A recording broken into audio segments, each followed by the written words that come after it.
Hello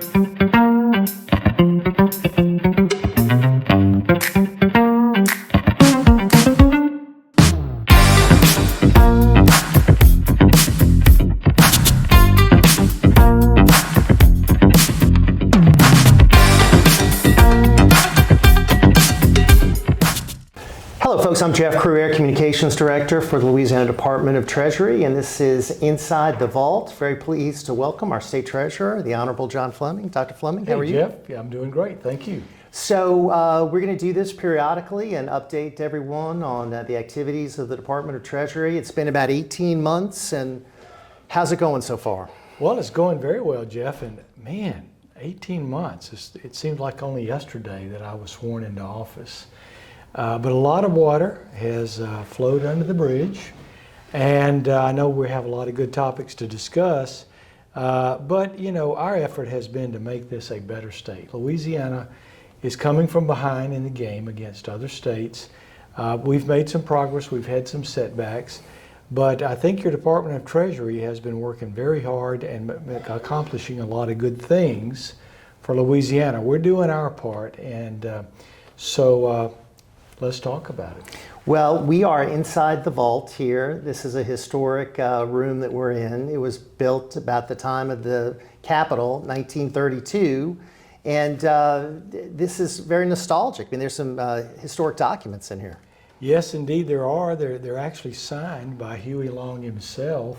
Mm-hmm. I wouldn't be surprised if maybe late at night around here, maybe there's a mystic image of Governor Huey Long. Of course, he met his demise in a violent way, unfortunately, but that's right here in this building. Right here at this building. But that is, of course, the very interesting history that we enjoy here in Louisiana.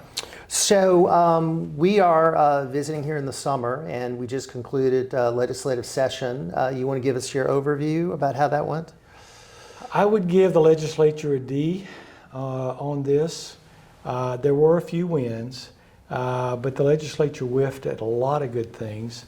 I would say the top priority, of course, in this session was certainly tort reform to get our insurance rates down. And the legislature did pass, at least from one chamber or the other, some pretty good legislation. But either the other chamber didn't take it up, or it failed there, or worst of all, the governor actually vetoed it. So there was a very good bill passed completely through, clean bill, by Alan Seabaugh.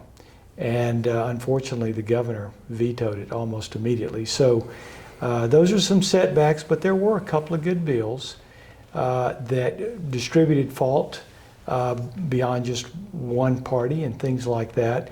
That may help our rates, but overall we have a lot of work to do in insurance and tort reform.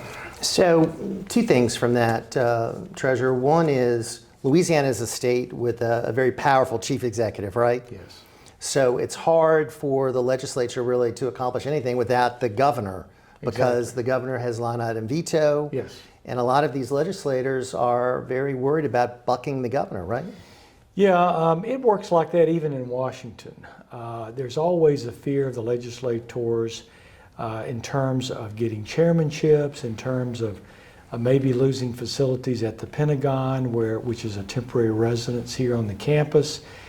There's a lot of things that can be done that can limit their comfort and their power. Projects can be killed in their districts, which could affect their re-election. And that's been really as long as Louisiana's been a state, and certainly that's in effect here.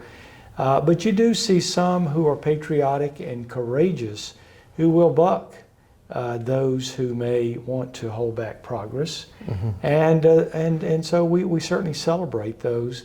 But unfortunately, maybe we don't have quite enough. So you do a lot of traveling, and when you go around all over the state, where does insurance reform rank as far as the issues that people are talking about? Number one. Number one. And the reason why is we pay the highest rates, particularly on automobiles, of any state. Certainly we're ranked in the top 3. It does vary a little bit from time to time, but we are way up there at the top. And that is a kitchen table issue. That affects every citizen, and the poorest the most, those on fixed income. You know, we can talk about budgets, we can talk about taxes. A lot of people may not feel they're being directly affected about that. But when you're sitting around your kitchen table and you're paying $2,000 more a year for your home insurance, or $1,000 more this year for your automobile insurance than last year, and yet you've had no accident, there's no reason or justification otherwise, but your rates keep going up. So that is by far the number one issue, in my opinion, when it comes to things that we need to accomplish in our state, and we have not yet gotten there. So there's always, just like the Saints fans used to always say, always next year, right? Always next year, Right. yes. So one good thing, this department, your department, actually makes money for the state of Louisiana, right? We do. This department generates twice as much money as it actually spends in its own budget. Around $16 million.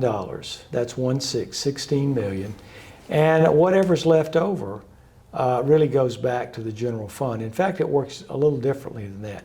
We offered every penny of it back to the general fund, fees and transaction fees that we produce.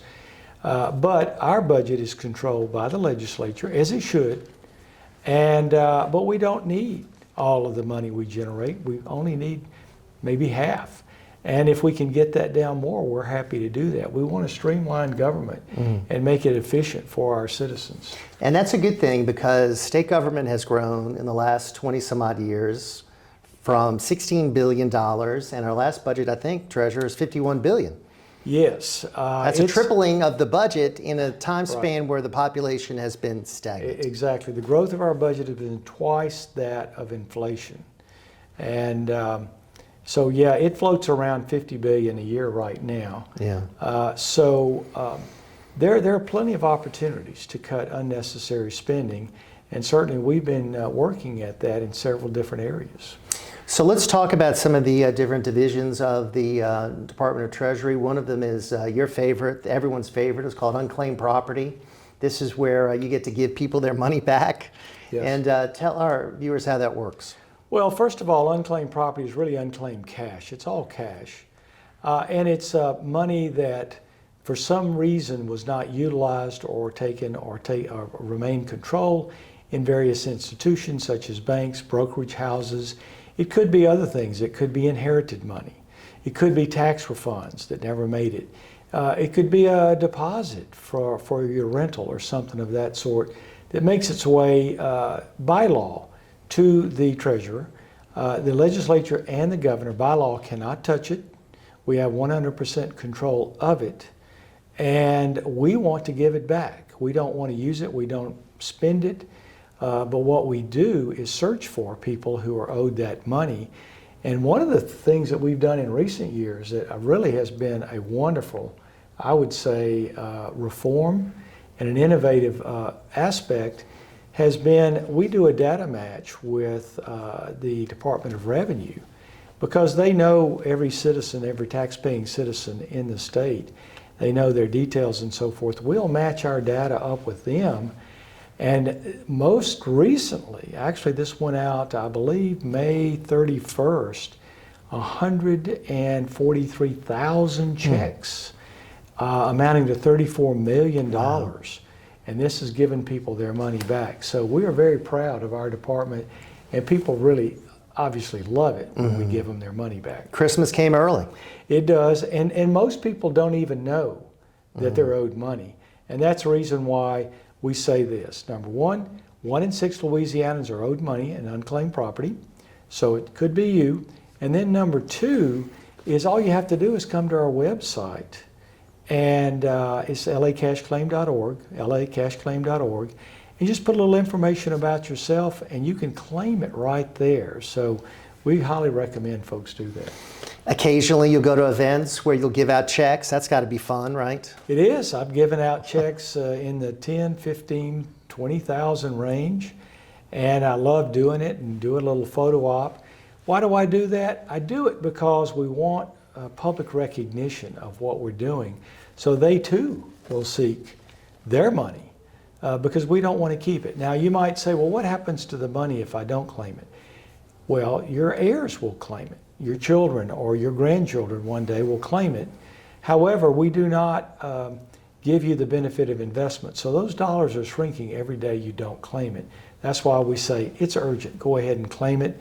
Even if you don't know, go ahead and look for it, and good chance it'll be there for you. And we've got about 1.2 billion that we're holding, and we don't want to be holding that. We want it Yeah. back in the hands of the people. Yeah, absolutely. And but money is always coming into us that's being unclaimed, and we're always sending money out. So it's rotating constantly. But we just want to get ahead of the curve here and make sure we're sending out a little more money than what we're actually receiving. So that's one of your big divisions. Another is State Bond Commission. You serve as chairman of that. Yes. This includes legislators and representatives of statewide elected officials. You meet monthly. Tell our viewers how that works. Well, it's very important because what this means is that any sort of debt, bond debt or whatever, is taken on by any political subdivision in the state. And that could be a city, it could be a parish, it could be the state itself, it could be affordable housing. It needs our approval. Now, why is that important? Because ultimately the state is responsible if there's a default on this debt, and that means that we have to have fiscal administration, the takeover of these cities. At any one time, there's 2 or 3 cities under fiscal administration where we have to hire people to run the city. The elected officials are not allowed to make those decisions, and the taxpayers end up paying the bills. So we want to keep people out of trouble, so that's our job. Now, it's not that we're punitive and we say yes or no. Most things that come to us by far are getting passed. But what we say is, if they're not quite ready for prime time, maybe they haven't been fully analyzed, let's sit down with you and help you develop your system and how that debt's going to be used so that you will be successful. In fact, it's extremely rare that we ever have a default on debt when it's been approved through the Bond Commission. Now, some good work has been done. We've boosted our bond rating, right? I mean, Yes, we have. That's something to celebrate. We have. We've gone up from AA negative to AA, and we want to continue that. We want to go eventually to AAA, which is the top rating. And why do you care? Well, the state, of course, borrows money, and we get better interest rates as our bond rating goes up. So it's important that we do that. Now, how do you make it go up? By being in fiscal balance, by paying your bills and certainly covering your pensions, building revenue, cutting budgets. All of that helps your bond rating, and therefore it helps your state be a safer bet, a safer risk for people who want to invest in our bonds for our state. And ultimately, it's to the benefit of the taxpayers, the citizens of Louisiana. Now, there have been some cases where some folks have tried to do deals with cities and go around the Bond Commission. Yes. Tell us about that.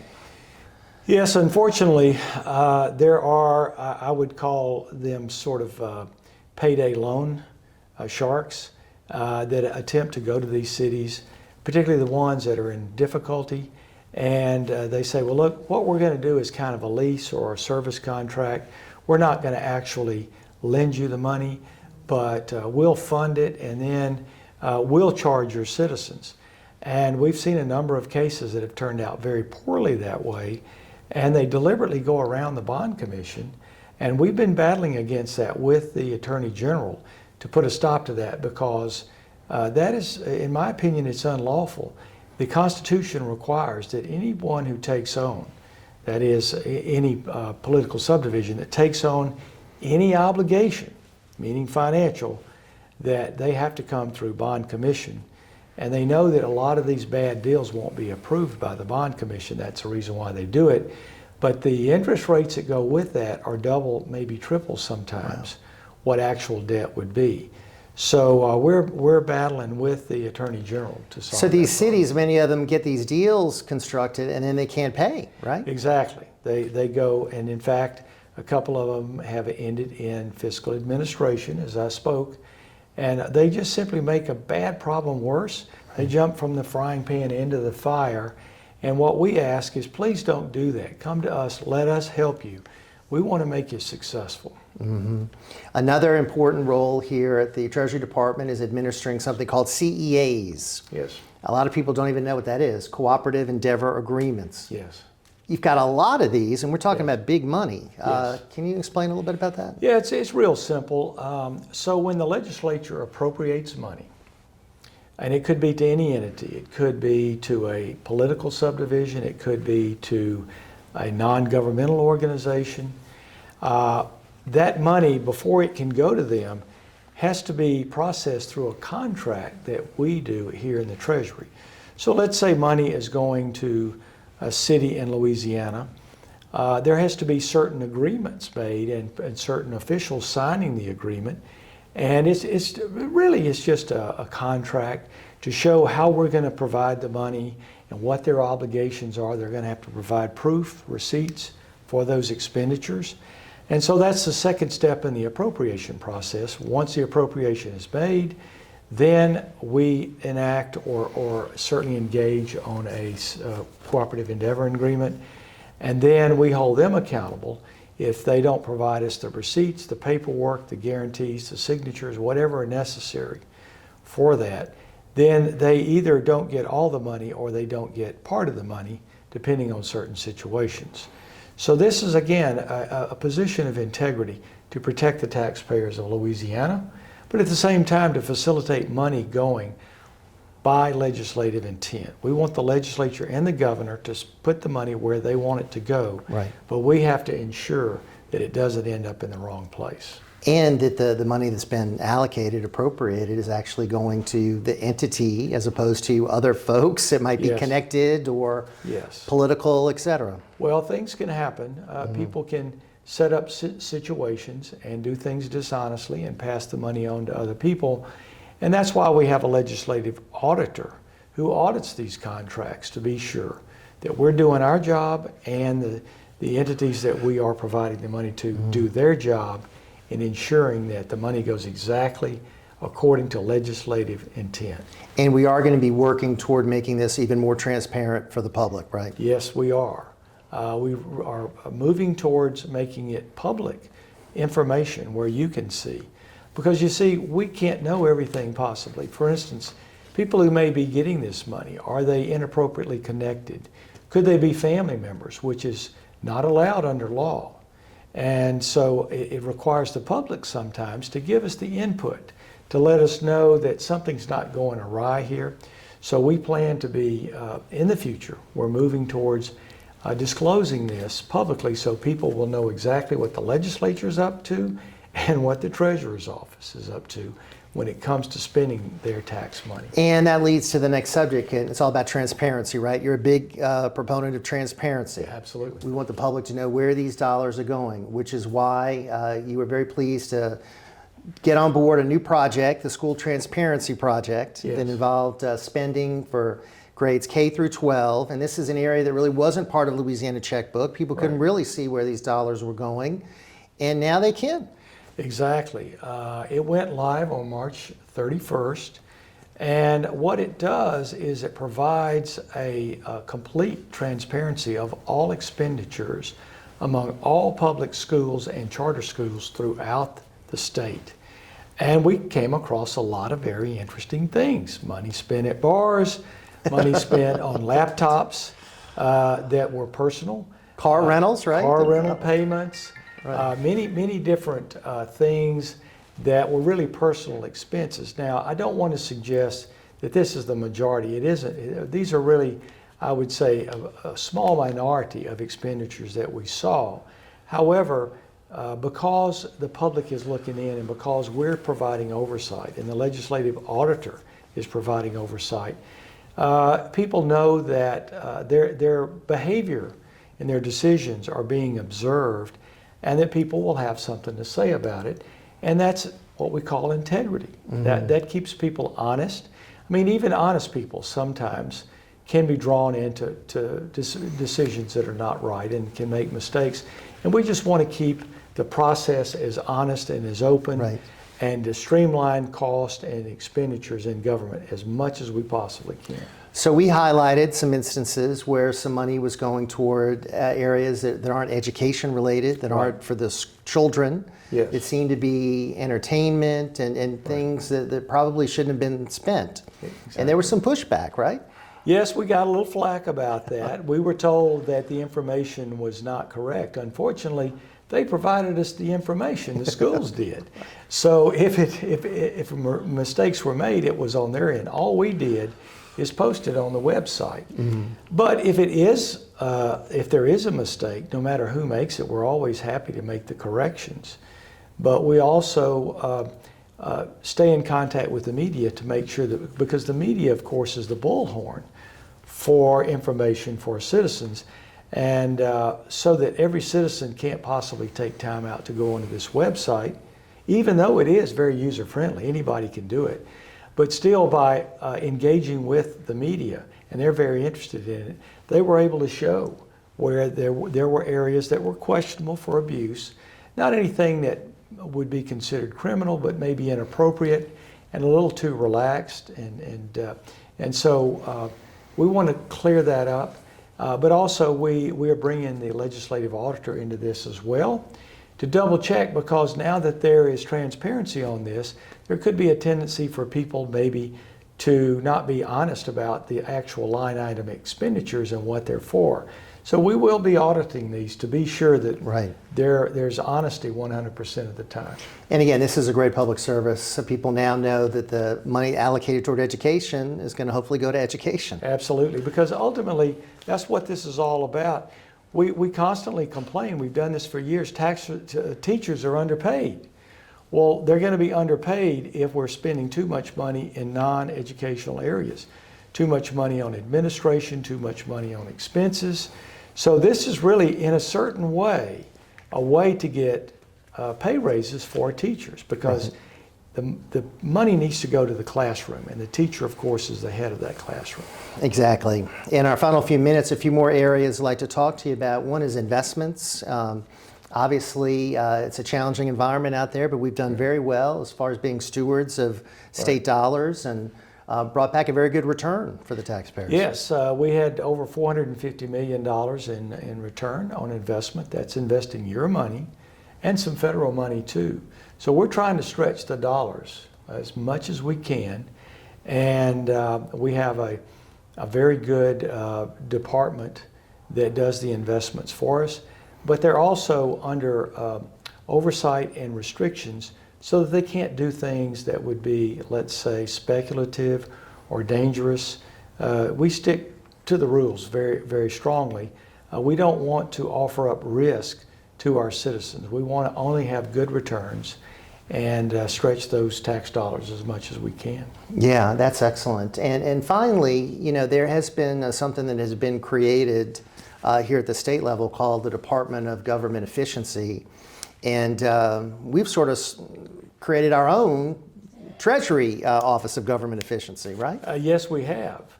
In fact, I would argue that we've been far more active than the LA Doge. And I'll just give you one example. We ran into a problem back about 6 months ago in which money was going out of the Louisiana Department of Health at times when the CMS money from the federal government to cover health care was not coming in, and we had to maintain a higher balance on our bank account in order to be sure that we could cover all of those expenditures out to the providers in the state. And so we worked the system. We came up with a plan and a program working alongside Louisiana Department of Health to be sure that we didn't release money to the providers of the state until we received the money from the federal government through, of course, the Center for Medicare and Medicaid. By lowering the daily balance that we were requiring to have, we're able to take that money and put it into interest-bearing accounts, and again, stretch that money even more. So we've actually been able to slowly reduce our daily balance by working with the Louisiana Department of Health to be sure that we didn't send out checks that we are not immediately able to cover. And in doing so, we're saving the taxpayers money. We're getting more return of interest on the cash rather than letting it sit into an account doing nothing. And in our final minute or so, one good thing that you have is sort of a resource of other treasurers. This State Financial Officers Foundation is a group you can work with, bounce ideas off of. Helps you in your job, correct? Yeah, absolutely. This is represented by around 28 states, and we've worked together to push back against bad and somewhat leftist policies that have sort of, I would say, leached into a lot of the investment houses and banks, like debanking, kicking people off their accounts because they simply may have a conservative point of view. And we've pushed back against that quite a bit. In fact, in the Biden administration, they actually had regulators going out encouraging this abnormal behavior. So we've pushed back greatly, and the banks have responded, and we're not seeing this kind of I would say deactivating accounts or kicking people off their bank accounts simply because they're conservative people. Well, thank you so much for your time today. Keep up the great work. We'll be visiting again soon. Great. And for the viewers out there, if you want to sign up for our newsletter, get more information, check out our website, and that's treasury.la.gov. And this is going to be a periodic podcast that we do. Share it with your friends. Thanks for watching Inside the Vault, and we'll see you next time right here from the Department of Treasury.